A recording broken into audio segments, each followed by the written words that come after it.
اعوذ باللہ من الشیطان الرجیم بسم اللہ الرحمن الرحیم السلام علیکم ورحمۃ اللہ وبرکاتہ۔ زندگی میں وہ بڑی بڑی نعمتیں جن کو ہم نے کبھی بحیثیت نعمت محسوس نہیں کیا، ان میں سے ایک نعمت ہے صحت۔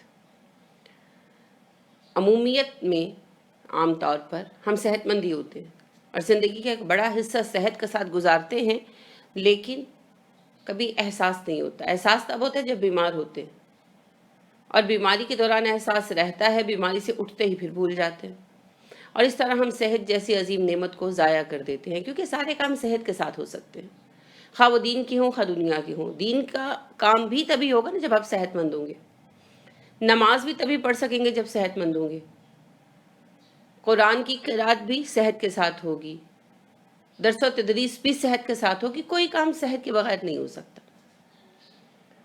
تو لہٰذا صحت بہت عظیم الشان نعمت ہے اللہ کی، جو ہم میں سے آلموسٹ ہر کسی کو حاصل ہے۔ بہت کم لوگ بیمار ہوتے ہیں نا، سارے تو بیمار نہیں ہوتے، اکثریت صحت مند ہوتی ہے، خصوصیت سے جوانی میں۔ بڑھاپے میں جا کر تو پھر مختلف عوارض لگنے شروع ہو ہی جاتے ہیں۔ تو ہم اس صحت کی قدر نہیں کرتے، ہم اسے بھولے رہتے ہیں۔ صحت کی حالت میں ہم موت کو یاد نہیں کرتے، انجام کو یاد نہیں کرتے۔ یہ ایک سخت بے وقوفی ہے۔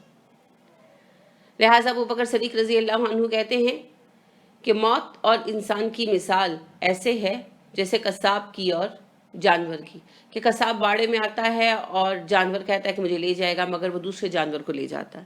پھر قصاب آتا ہے، پھر جانور ڈر جاتے ہیں، وہ کسی اور جانور کو لے جاتا ہے، یہاں تک کہ آخر اس جانور کی بھی باری آ جاتی ہے۔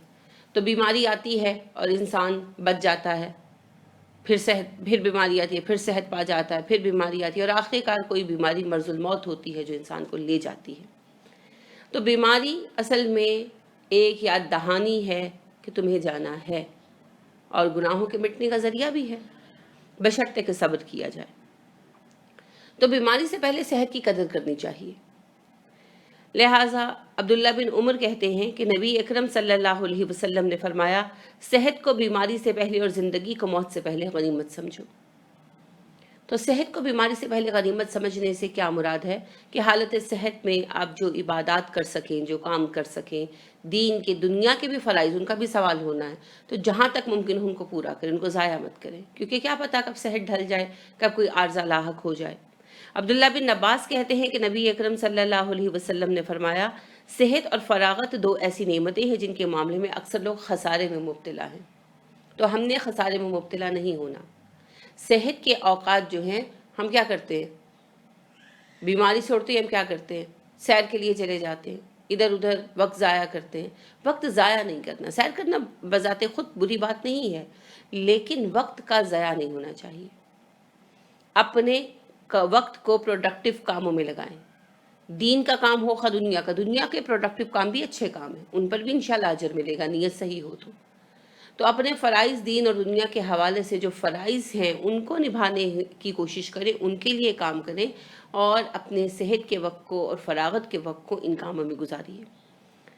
اور یہ یاد رکھیے کہ آخر کار عمر ڈھلنی ہے، آخر کار بیماری آنی ہے، آخر کار صحت کم ہو جائے گی۔ تو جب تک اللہ نے آپ کو صحت دے رکھی ہے تو اپنے ضروری فرائض سر انجام دیجیے، اور دین کے ہوں یا دنیا کے، ان سے عہدہ برا ہونے کی کوشش کریں، اس سے پہلے کہ بیمار ہو کر پڑ جائیں۔ تو یہ بیماری سے پہلے کے ضروری سوچ ہے جو ہمارے ہاں نہیں پائی جاتی۔ ہر کسی کا رویہ ایسے کہ جیسے میں اب ہوں تو ہمیشہ ایسے ہی رہوں گا، لیکن آپ دیکھیے کہ اکثر لوگ جب جوان ہوتے ہیں تو نمازیں نہیں پڑھتے، یا پڑھتے ہیں تو بس ایسے ہی بغیر وجہ کی بیٹھ کے پڑھ رہے ہیں، سجدے نہیں کر رہے، اشاروں سے کر رہے ہیں، تو پھر بوڑھے ہو کر تو ویسے ہی بیچارے رہ جاتے ہیں، قیام کوئی نہیں کر سکتا تو کوئی سجدہ نہیں کر سکتا۔ تو کوشش کریں کہ اپنے صحت کی حالت میں اپنے فرائض دینی اور دنیاوی دونوں طرح کے ادا کر لیں۔ روزے لوگ چھوڑے رکھتے ہیں جوانی میں، جی ہم جاب کرتے ہیں، ہم پڑھتے ہیں، اور پھر بوڑھے ہو کے بیچارے بیماری سے نہیں رکھ سکتے، تو کیسی عجیب محرومی ہے نا۔ تو لہٰذا جب صحت ہے تو اپنے سارے فرائض دینی پہلے اور پھر دنیاوی بھی سبھی ادا کریں پوری ذمہ داری کے ساتھ، کیونکہ کیا پتہ کب کوئی ایسا عارضہ لاحق ہو جائے جو آپ کو کئی طرح کے فرائض کی ادائیگی سے روک دے، تب پھر آپ ویسے ہی معذور اور مجبور لوگوں میں شامل ہو جائیں گے۔ تو صحت سے فائدہ اٹھائیں، کیونکہ یہ نعمت ہے، اس کو ضائع مت کریں، اس کا حساب ہوگا۔ وقت اور کوالٹی آف ہیلتھ، یہ دو ایسی چیزیں ہیں جن کی بنا پر کام کیا جا سکتا ہے، تو ان دونوں کا حساب ہوگا. تو نہ تو وقت کو ضائع کریں اور نہ ہی صحت مند اپنی زندگی کو، اپنے صحت مند جسم کو ضائع کریں. یہ اللہ کی امانت ہے اور اللہ نے اس کی بابت آپ سے پوچھنا ہے.